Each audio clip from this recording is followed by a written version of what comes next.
Ο τόπος μας είναι γεμάτος κάστρα και πύργους. Τα πιο πολλά από την πολυκαιρία έχουν γίνει ένα με το βράχο και δεν τα ξεχωρίζει το μάτι από μακριά πως είναι χτισμένα από τον άνθρωπο. Το χτίσμα του ανθρώπου έγινε ένα με το χτίσμα του Θεού. Γυναικόκαστρο. Ένα κάστρο ισχυρό που ακόμη και γυναίκες μπορούσαν να υπερασπιστούν από τις εχθρικές επιθέσεις και για τον λόγο αυτό καρτερότατον.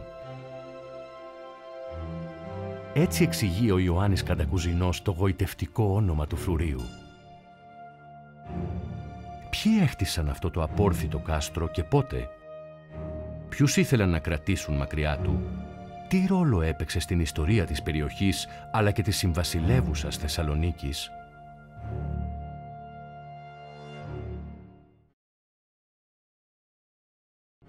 «14ος αιώνας. Το συρρικνωμένο βυζαντινό κράτος βρίσκεται σε παρακμή. Οι υπήκοοι του ζουν μέσα στη φτώχεια, την πείνα και την εξαθλίωση. Συμμορίες Καταλανών ληστεύουν, λαιλατούν και καταστρέφουν. Βαλκανικοί λαοί κατεβαίνουν με επεκτατικές διαθέσεις προς τη θάλασσα. Οι Τούρκοι καταλαμβάνουν για πρώτη φορά ευρωπαϊκό έδαφος. Οι αγρότες χάνουν τα χωράφια τους. Πολλοί άνδρες έχουν σκοτωθεί στις μάχες. Η ύπαιθρος ερημώνεται. Τα αγαθά της ειρήνης έχουν χαθεί.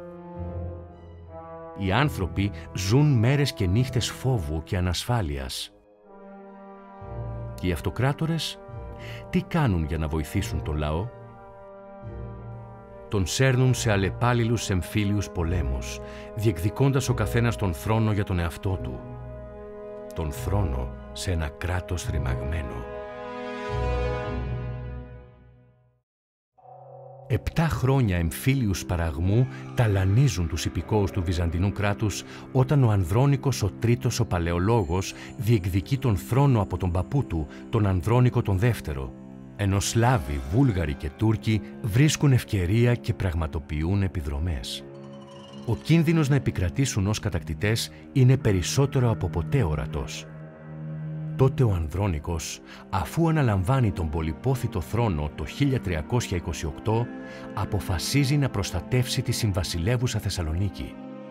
Σε όλη τη διάρκεια της βασιλείας του, οχυρώνει εγκαταλελειμμένα φρούρια και κάστρα και ανάμεσα σε αυτά το γυναικόκαστρο. Ένα φρούριο με στρατηγική σημασία, καθώς ελέγχει τις διαβάσεις προς τη Δυτική Μακεδονία, τα Βαλκάνια, αλλά και τον ρου του Πλωτού Αξιού και του Χρυσοφόρου Γαλλικού ποταμού. Στην κορυφή της Ακρόπολης, ο Ανδρώνικος ύψωσε πύργο υψηλό και ισχυρό για να αντέχει στις επιθέσεις των εχθρών. Ο πύργος αυτός ήταν η τελευταία προστασία όλων όταν έπρεπε να προφυλαχθούν. Σε καιρούς πολέμου, οι υπήκοοι που κατοικούσαν στη γύρω περιοχή έβρισκαν καταφύγιο στο φρούριο. Το γυναικόκαστρο ήταν κατασκευασμένο για να αντέχει καιρό στις πολιορκίες. Διέθετε βαθύ πηγάδι που τους προσέφερε άφθονο νερό. Τον υπόλοιπο καιρό, το φρούριο αποτελούσε τόπο κατοικίας των στρατιωτών. Αυτό το κάστρο συνδέθηκε με μια σημαντική και αμφιλεγόμενη προσωπικότητα που καθόρισε τη μετέπειτα πορεία του Βυζαντινού κράτους. Έναν ικανό στρατηγό, δεινό ιστορικό συγγραφέα και μετέπειτα μοναχό, τον αυτοκράτορα Ιωάννη Καντακουζινό. Το 1341 ο Ανδρώνικος πεθαίνει χωρίς να ορίσει διάδοχο. Το κράτος περνάει σε μια επικίνδυνη περίοδο ακυβερνησίας. Ο Καντακουζινός θεωρεί τον εαυτό του νόμιμο διάδοχο. Το παλάτι όμως θέλει ως αυτοκράτορα τον ανήλικο γιο του Ανδρώνικου, Ιωάννη τον Πέμπτο. Νέος εμφύλιος ξεσπά.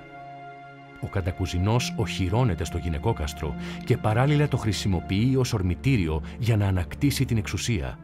Συμμαχεί με Τούρκους και Σέρβους, ενώ ο λαός του ταλέπορου κράτους παραμένει στη φτώχεια, τη σύγχυση και την αστάθεια. Το 1342 ξεπηδάει το κίνημα των ζηλωτών της Θεσσαλονίκης.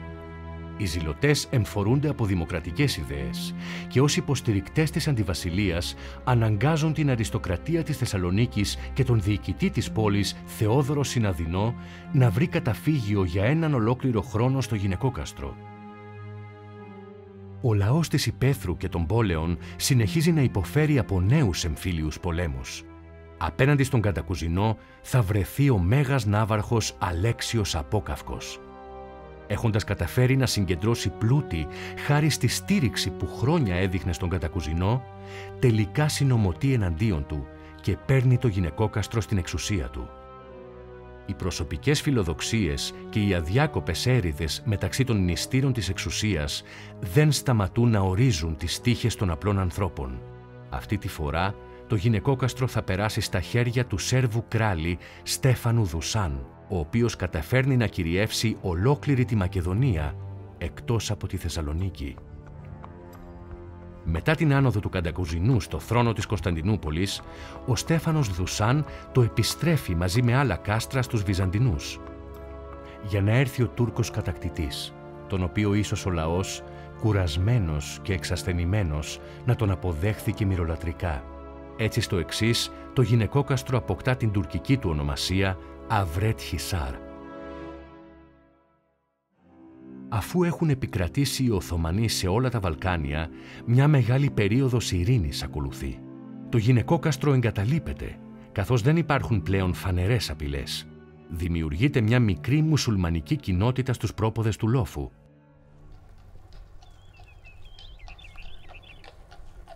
Τον 17ο αιώνα επισκέπτεται αυτήν την κοινότητα ο Τούρκος περιηγητής Ευλιγιά Τσελεμπή και γράφει: «Η μικρή αυτή πόλη κοίται εντός ευρείας πεδιάδος. Έχει μονορόφους και διορόφους λιθίνους και ραμοσκεπείς οικίας με κήπους και εγκαταστάσεις ύδατος. Έχει 2 τζαμιά, ιεροδιδακτήρια, γραμματοδιδασκαλία, τεκέν δερβισών, εμπορικά χάνια, λουτρόνα, σουλτανικά σοδούς, καραβάν σαράι. Οι κάτοικοι είναι εγγράμματοι, πολιτισμένοι, τίμιοι, με πρόσωπον εδήμων, υπακούουσι δε πολλοί εις των αρχοντάτων. Οι πλήστοι εξ αυτών επιδίδονται εις το εμπόριον και τα στέχνας.